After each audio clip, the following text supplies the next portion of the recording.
Shaking, shackled, and in tears from behind a glass, Derion Vince broke down, telling me he is not a killer.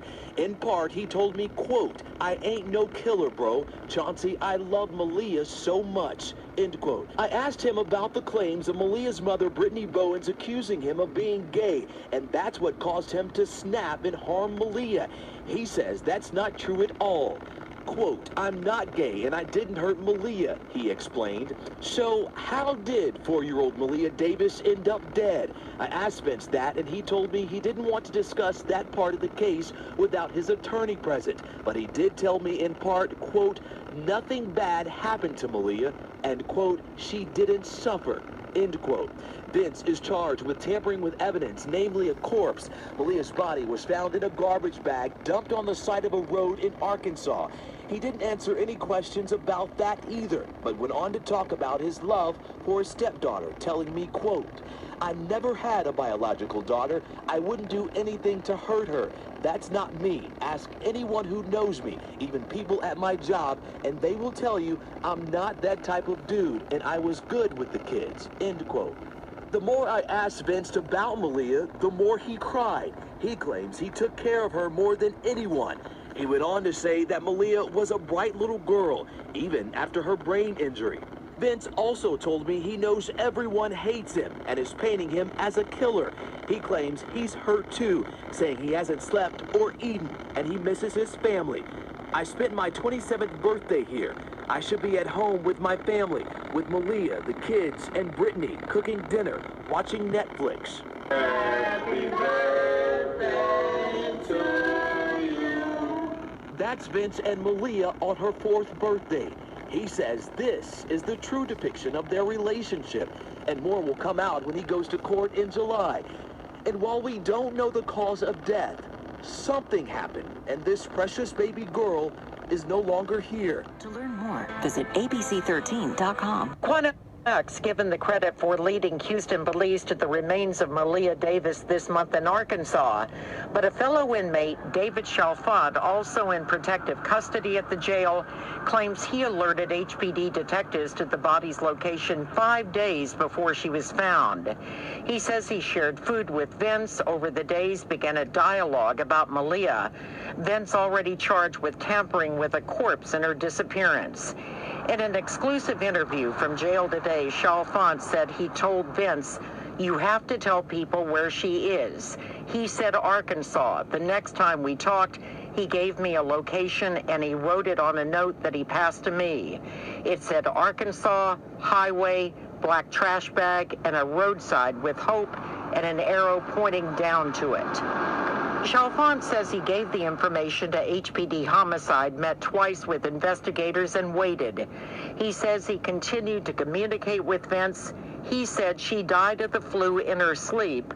I told him nobody's going to believe that. There are pictures of her walking behind you. She wasn't sick. He goes on to say, I asked him, why did you hide the body? And he said he panicked because of the time she had fractured her skull before. Chalfant said he met a second time with investigators, was asked to wear a wire when he spoke to Vince again, but he said police didn't follow through on that. Now he says he has new information, which he says he sent to HPD 2 days ago. Quote, he told me how she died. He said she was sitting on his lap and he tossed her off and she hit her head. When the remains of 4-year-old Maleah were found, they had already been run over by a large mower, which compromised evidence. That took Chalfant by surprise today. With his voice choking, he said, you mean they may not have a cause of death? Does that mean he won't be charged with murder? And he believes that if authorities had acted on the information he says he first provided, that evidence would still exist. Okay, YouTube, I'm back with another video on Maleah Davis. I think it's a circus. I think it's like 54 Keys said, a distraction. And you can tell because they're not shutting nothing down. We are reporting on everything that everybody says. So you got the interview where he's telling the news reporter that he loved her, he's not a killer, he didn't kill her, and she didn't suffer. Then you got the next one where the inmate David It said he confessed to him, told him where the body was first. On the 26th, he went and told somebody. On the 30th, he tried to tell him again. They did nothing.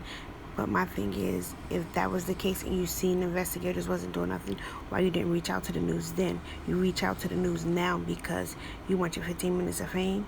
So now you taking back what you said, that he's saying that she died in her sleep from the flu, and now you're saying that he's telling you that he tossed her off his lap allegedly and she hit her head, and then he panicked, and that's what happened. And then now it's just a whole bunch of nonsense. And then in the article, Derion's lawyer said they asked him to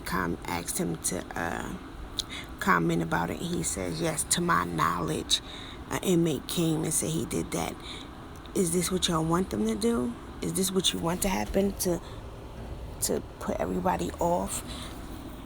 Or you want to get some orders where there was too many people talking and the confessions is out the way or something? I don't know.